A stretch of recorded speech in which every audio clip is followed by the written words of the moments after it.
यहाँ हाल है बेहाल, पत्रकार है बेदाल, मलाल की ये बात बेमिसाल, तुम हराम हो। सहन की ये बात एक पंक्ति में बयां करूँ तो माय डियर फ्रेंड तुम कड़वे हो, दलाल हो। लखीमपुर की घटना में क्या किसी की साजिश है? उत्तर प्रदेश के लखीमपुर में एक बेहद दुखद घटना हुई। आरोप है कि प्रदर्शन में शामिल किसानों ने एक युवक को पीट कर मार डाला। कहीं ऐसा तो नहीं कि विपक्ष को लखीमपुरी खीरी में मौका दिख रहा है? मुझे कहते हुए तकलीफ हो रही है, लेकिन यही सच्चाई है कि सियासत के लिए मौत भी एक मौका होती है। किसानों की मौत में मौका और लोग तस्वीरें देख रहे हैं कि वो पीट कर मार रहे आदमियों को। तमाम नेता, हर पार्टी का जो विपक्षी या विरोधी दल है सरकार का, किसी भी कीमत पर लखीमपुरी खीरी जो है वो पहुंच जाना चाहता था, लेकिन ये हो ना सका।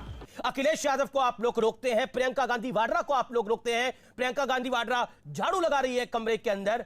ये पॉलिटिकल टूरिज्म के लिए जाना चाहते हैं वहां पर प्रियंका गांधी, और इसकी इजाजत उन्हें कतई नहीं दी जाएगी कि किसानों के कंधे पर बंदूक रखकर विपक्ष चलाए। लेकिन क्या हिंसा के बाद तुरंत उसी जगह जाना आग में घी डालने जैसा नहीं है? वहां से गाड़ियां जा रही थी, उन पे पत्थर भाजे गए, उन पे लाठियां भाजी गई, और उन पत्थर भाजने की वजह से ही जीप उल्टी, और जीप उल्टी तो किसानों पर गिरी, वो इसलिए किसान वहां पर घायल हुए। लखीमपुर खीरी में इतनी संवेदनशील परिस्थिति बनी हुई है टकराव के बाद, ऐसे में सियासी पर्यटन की क्या जरूरत है? लखीमपुर या फिर सियासी पर्यटन को? ये जो 9 मौत हुई है, कोई तो जिम्मेदार होगा ना सर? डंडे, लाठी, फरसा। सर मैं तो जिस किसान को जानती हूं उसके हाथ में होता है बीज, खाद, मेहनत, नमक वाला पसीना। ये कौन से हैं सर? अगर बयानों की बात होगी तो जो बक्कल खोलने की बात कर रहे थे वो कितने जिम्मेदार हैं?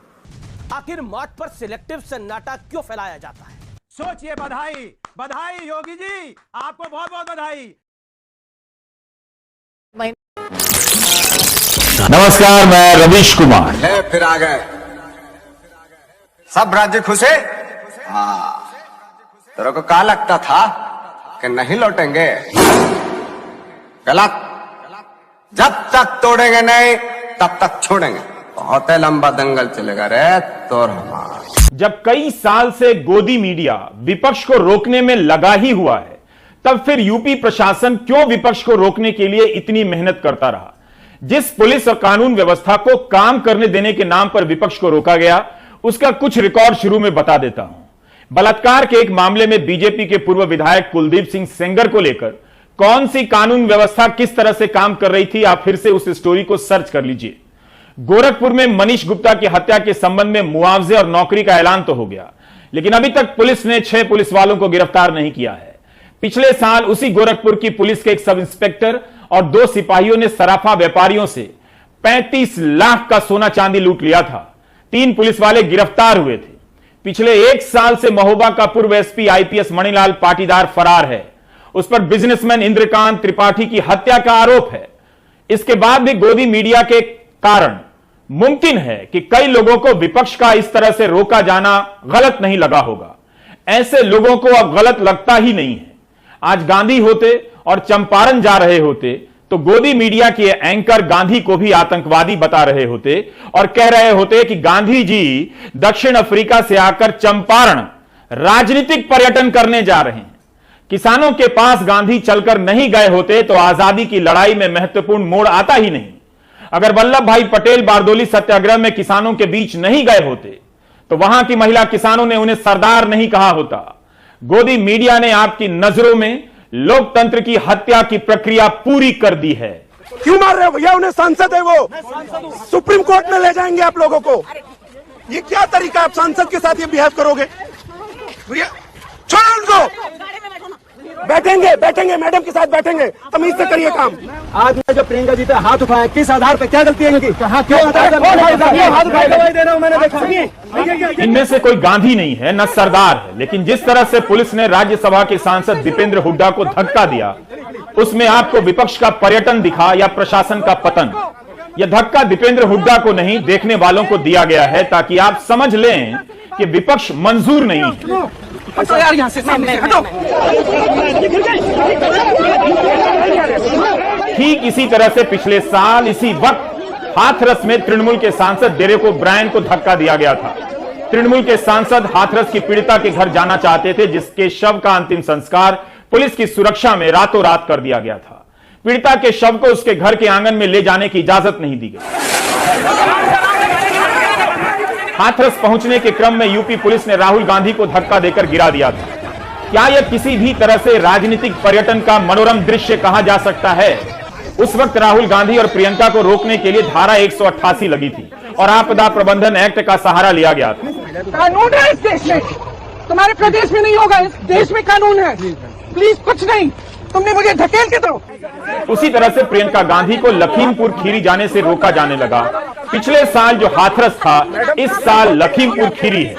पुलिस के साथ उनकी यह बहस बता रही है कि पुलिस की ताकत का इस्तेमाल किस काम के लिए होने जा रहा है। कानून के नाम पर कागजी लिखा पढ़ी के बहाने किसी को भी जिंदगी भर के लिए फंसा देने वाली पुलिस विपक्ष को रोकने के लिए बिना लिखत पढ़त के आ गई। प्रियंका गांधी और बसपा महासचिव सतीश मिश्रा पुलिस से आदेश की कॉपी मांगते रहे, उन्हें कॉपी नहीं दी गई। प्रियंका गांधी पैदल चलती रही और बार बार रोकी जाती रही और अंत में सीतापुर में रोक ली गई। गोदी मीडिया इस पूरी प्रक्रिया को हल्का करता रहा और आप नागरिक होने की अपनी जवाबदेही से हल्के होते रहे।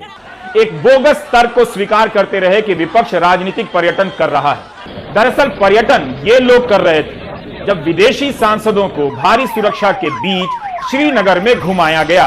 कभी इसका पता कीजिएगा, किसी रहस्य से यह घटना कम नहीं। 2019 के अगस्त में श्रीनगर एयरपोर्ट से विपक्ष को दिल्ली वापस कर दिया गया।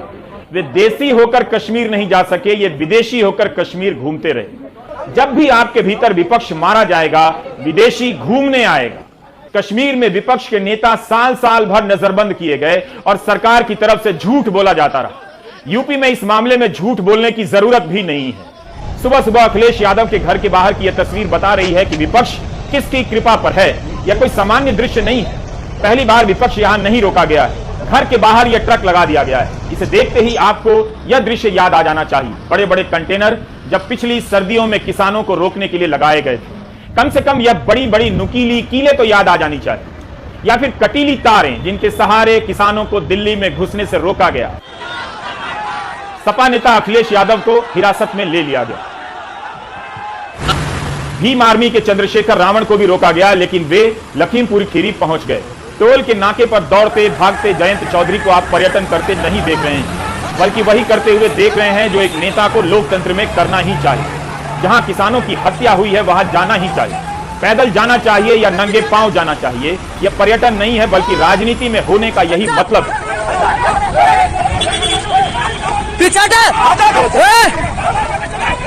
आप ही कहते हैं कि राजनेता घर बैठ गए। जब वे घर से बाहर आते हैं तो घर में नजरबंद कर दिए जाते हैं, तब आप ही कहते हैं ये पर्यटन करते हैं। ये कमाल है। इसके लिए गोदी मीडिया को दीजिए धन्यवाद। आपके भीतर और देश में विपक्ष को खत्म करने की प्रक्रिया को वैधता मिल चुकी है। इस खुशी के मौके पर आप 110 रुपए लीटर पेट्रोल भराते रहिए। आम आदमी पार्टी के नेता संजय सिंह को भी 2:30 बजे रात रोक दिया गया।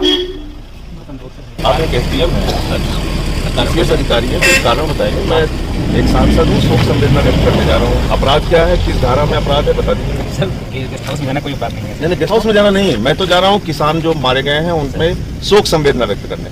वो किस धारा में अपराध है, इतना मुझे बता दीजिए। अपराध बिल्कुल नहीं है, तो मुझे अरेस्ट कीजिए। क्यों आपने रास्ते में 2:30 बजे मुझे क्यों रोका हुआ है रात में, ये तो बताइए। आप नहीं हुआ है, शांति व्यवस्था में 1000 आदमी के साथ चल रहा हूँ क्या? कितने लोग हैं मेरे साथ? कोई हथियार लेके चल रहा हूँ? कोई सुरक्षा है हमारे पास? आप उसका चले जाइए। तो इस तरह से विपक्ष के नेता रविवार रात और सोमवार दिन भर रोके जाते रहे। वे लखनऊ से लखीमपुर खीरी नहीं पहुंच सके। आज सुबह किसान एकता मोर्चा ने यह ट्वीट किया जिसमें लिखा था, good morning India, slept well, ठीक से नींद आई? Here is how farmers in Lakhimpur Kheri spend the night. यहां देखिए लखीमपुर खीरी के किसानों ने रात कैसे गुजारी। Guarding the slain from being stolen and hardly cremated by the state. मार दिए गए किसानों के शवों की रक्षा करते हुए ताकि राज्य इन्हें छीनकर इनका अंतिम संस्कार ना कर दे। हैशटैग लखीमपुर किसान नरसंहार। पहरा विपक्ष पर ही नहीं, सूचनाओं पर भी लगा है। गोदी मीडिया इस पूरी घटना को किसान बनाम बीजेपी के रूप में खड़ा करने में लगा है। वो कर देगा। एक बड़े हिस्से को समझा दिया गया है कि ये लोग किसान नहीं हैं। जो ऐसा मानते हैं वे ये सवाल तक नहीं करते कि जो किसान नहीं है वो किसानों के मुद्दे के लिए क्यों 10 महीने से आंदोलन कर रहे हैं और जान दे रहे हैं। क्या इतना आसान है? जिस दौर में विपक्ष का विपक्ष होकर कहीं पहुंचना असंभव हो, उस दौर में किसान की जगह नकली किसान बनकर कोई कैसे 10 महीने से आंदोलन कर सकता है?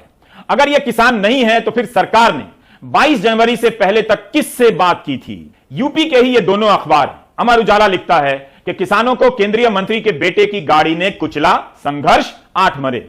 दैनिक जागरण लिखता है लखीमपुर खीरी में किसानों का उपद्रव, 8 मरे। जिन किसानों को कुचल दिया गया उनके बारे में यूपी का सबसे बड़ा अखबार उपद्रवी लिखता है। दैनिक जागरण के लिए अगर मगर कुछ नहीं, सीधा उपद्रवी। तो इस तरह से तय किया जा रहा है कि आप इस घटना को कैसे और कितना देखेंगे। गोदी मीडिया के जरिए विपक्ष और आंदोलन के खिलाफ माहौल बनाया जाता है, जिसका फायदा उठाकर प्रशासन विपक्ष को ही नजरबंद कर देता है, इंटरनेट बंद कर देता है। किसी की भी मौत दुखद है। जिन 4 लोगों की मौत बाद में हुई उनकी भी मौत कम दुखद नहीं है, लेकिन किसानों पर गाड़ी चढ़ाने की घटना को बाद की घटना से बराबर नहीं किया जा सकता है। मारे गए